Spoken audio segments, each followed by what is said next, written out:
Hello student, কেমন আছো তোমরা?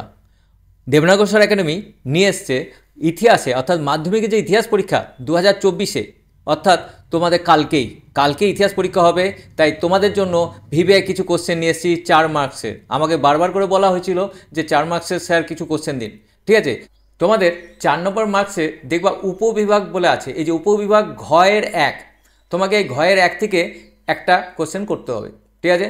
এরকম ঘয়ের 2 থাকবে, এরকম ঘয়ের 3 থাকবে, বিভাগ থেকে উপবিভাগ থেকে তোমাকে একটা একটা করে করতে হবে। তাই আমরা ওগুলো নিয়ে এসেছি তোমাদের সুবিধার জন্য। তোমরা একবার করে চোখ বুলিয়ে নাও যাতে তোমরা সব কিছু পারো। চলো আমরা কী নিয়ে এসেছি সেটা দেখা যাক।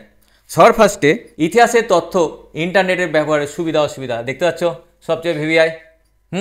তারপর দেখো হুতুম প্যাঁচার নকশা দেখতে পাচ্ছ, বামাবধিনী আছে, নীল দর্পণও আছে, কিন্তু ওটা বেশি আছে, ঠিক আছে?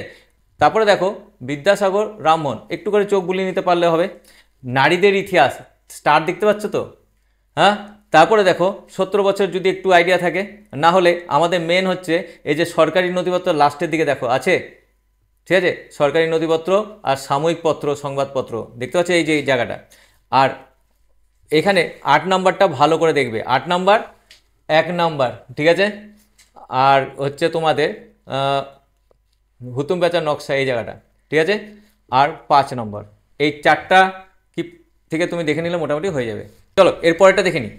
চলো এই চ্যাপ্টার থেকে সবচেয়ে ভিভিআই স্বামী বিবেকানন্দ, দেখো ফার্স্টের কোশ্চেনটা, ঠিক আছে? এটা ভালো করে দেখে নিবে। তারপরে হচ্ছে 3 নাম্বারটা মহাবিদ্যালয়ের প্রতি শিক্ষিত বাঙালি, ঠিক আছে? আচ্ছা, এরপরে এইটা একটা ভালো ভিভিআই আছে, সবচাইতে ভিভিআই এটাই, ঠিক আছে? আচ্ছা, তারপরে আমরা দেখে নিতে পারি কোনটা, আনন্দমঠ। এবার এখানে দেখো কিছু বিদ্রোহের কথা বলা হয়েছে, সাঁওতাল বিদ্রোহ, এটা তো আইডিয়া আছে তোমাদের, নীল বিদ্রোহ, কোল বিদ্রোহ, কারণ কি একটু ছোটোখাটো দেখে নিও, ঠিক আছে? আচ্ছা, আর সবচেয়ে লাস্টে দেখো একটা আছে, তো স্টার চিহ্নগুলো দেখে নিও। আর লাস্টে যেটা আছে এটা কিন্তু ভালো করে দেখো, এই দুটার মধ্যে এই যে 10 আর হচ্ছে তোমার 1, 10 আর 3, ঠিক আছে? আর 5 নম্বরটা পারলে দেখে নিও। চলো পরবর্তী দেখে নিই। এখান থেকে সবচেয়ে ভিভিআই যেটা আছে দেখো, টিকা 6 নম্বরের, এগুলা তুমি দেখে নিতে পারো। বসু বিজ্ঞান মন্দির সবচেয়ে টপ ভিভিআই, এখানে আসলে এটাই আসার কথা। আর কংগ্রেস সমাজতান্ত্রিক দল, এই দুটার থেকেই আসার কথা, ঠিক আছে?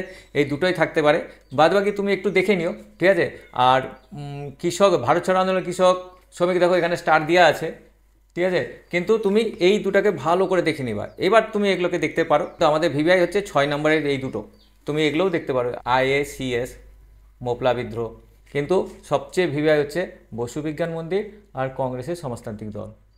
এরপরে দেখা যাক, এবার এখান থেকে দেখে নিই। এখানে দেখো উদ্বাস্তু সমস্যা, দেখো এখানে কি আছে, উদ্বাস্তু সমস্যা, এটা একটা ভিভিআই আছে।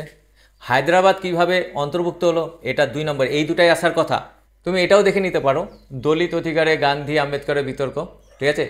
আর স্মৃতিকথা আত্মজীবনী দেখতে পাচ্ছ, এইখানটা সবচেয়ে ভিভিআইয়ের মধ্যে এটা আছে 4 আর 1, ঠিক আছে?